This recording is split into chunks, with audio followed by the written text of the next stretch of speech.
Blighty Boxing with Frank Warren and Queensbury, here with Lennox The Lion. How are you, mate? Lennox The Lion, man, and I haven't heard that one before, but I like it. Yeah, man, good, thanks. You've got to tell everyone, where you been? Yeah, I've had a rib injury, to be fair. I've done it actually 4 weeks before the Willie Hutchinson fight, so I had to rest. Got back into sparring with Tyler and Zach, come out there and I couldn't move. So it wasn't a bruise, it was a minor fracture, which fucking pissed me off. Sorry about my language, really annoyed me, put me back. You know, so I was out at the gym for another 13 weeks waiting for this to heal up. So when you got the ribs, sneezing is like being shot, isn't it? There you go, man. So it was a nightmare. And obviously the process of healing is complete rest. Yeah. And you can't cast your nothing you can do. So I had to sit there and just watch the time go by. So can we officially blame Zach? It was actually Tyler. It was Tyler Denny. Oh, was it? And then I think Zach topped it up. So it was a pair of them. It was, who needs friends, though? Yeah, it was a partnership of a beating, yeah. Aiming for your ribs. Yeah, it's one of them. It's not very sort of a teammate thing to do, is it? Nah, it's not, mate. We're like in our gym, sparring is very serious and we don't hold back, so that's what happens. Now, what did happen was, I remember speaking to you on the phone when the fight was first made, and you almost sent chills down my spine with what you said you were going to do to Willie Hutchinson. Yeah. But, and I actually came off the phone genuinely fearing for the boy. And well, you were true to your word, weren't you? Yeah. And, well, some people were surprised, but I mean, when you see like a grown-ass animal like yourself up against a fairly young fighter in Willie, I suppose we shouldn't have been surprised, really, should we? Of course, yeah. It was a step too early for him, you know. I knew what I was going to do to him anyway. I'm not saying there would have been a different outcome if he was older, because I would still smash him up. I've got him up there and in there. So, yeah, but I wish him all the best, you know. He shouldn't have been. You're on the same card as him, aren't you? Yeah, I do wish him all the best, you know, because he's a good fighter, you know. But can you see the talent there with more experience and a bit of hardening up? Definitely. He's a sharp kid, you know what I mean. He puts his shots together well. He's a good fighter, so I do wish him a good future. I mean, with your approach, you sort of you ripped up amateur pedigree in one fell swoop, didn't you? That's what I did, yeah. You fired a shot for the old white collar scene, didn't you? Yeah.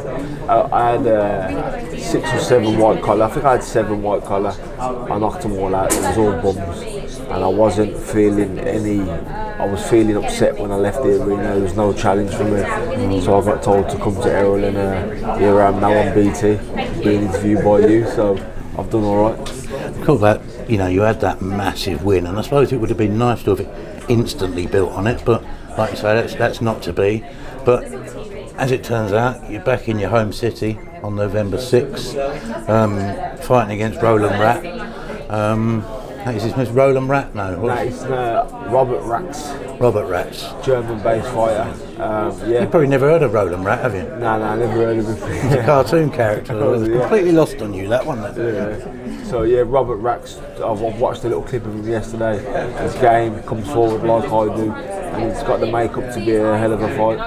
What's he had, about 28 wins and 2 defeats? 28 wins, 2 defeats, about 15 knockouts. So he's, he possesses power. But, it's something that I'm going to handle on the night, and I believe I'm going to stop him because he's never been with anyone like me. Sounds like the sort of fight you'll enjoy, to be fair. Yeah, it's going to be a hell of a fight. I do know that. I'm going to box him, fight him. If I catch him with the right hand, he's going to sleep. You've often referenced the band of lunatics that follow you around.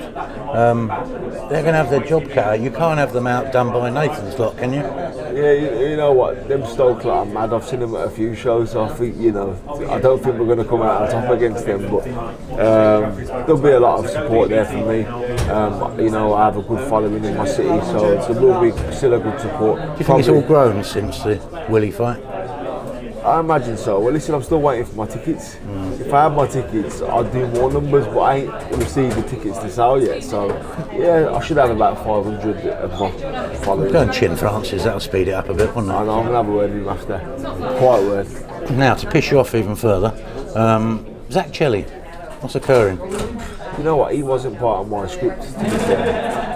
He's just obviously worked his way into a mandatory spot, which is... So he's a mandatory, is he? No, he's a voluntary at the moment, but I think he's maybe becoming a mandatory, but he spoke himself to a mandatory from my point of view, so I'm going to deal with him. Listen, if nothing outstanding's offered to me that's going to better my family and put more put more dough in my pockets, then Zach Chelly's next on the line. I can't see you giving up that belt just yet. No, I can I see you can't, wanting to keep it. So. But like, if as I said, if I got offered a bigger fight, more money to help me in my career, then I would take it. But as it stands, Jack Chelly's next after this fight. It's funny the way you talk about him, because I mean he's actually a fairly quiet, sort of inoffensive sort of lad. More his old man, maybe. Sort of. But they come as a pair, don't they? And they've been a bit disrespectful on the internet and whatever. So he's conjured up a good fight. He's poking a stick at the Lion, is he? He has, yeah. He's poking a stick through the cage, isn't he? Yeah. So it's going to be a good fight. He's a good fighter. I tell you what, on paper that is a chaos carnage fight, isn't it? Yeah, he is. Yeah. But listen, he ain't boxed no one like me. He's boxed Jack Cullen, had a nip and tuck with Jack. Jack was a middleweight. He didn't knock him out, so he doesn't possess the power he thinks. He knocks out novice pros. He deals with them, but so would I. Do you know what I mean? So decent scrap with Cody Davis, didn't he, at a higher weight? I watched him. I was looking over the ropes at him. He ain't got no heart. I read his demeanour. He didn't want to be in there. Cody manned him. Cody was the man in there. That was the boy. Any other names appeal to you, particularly domestically?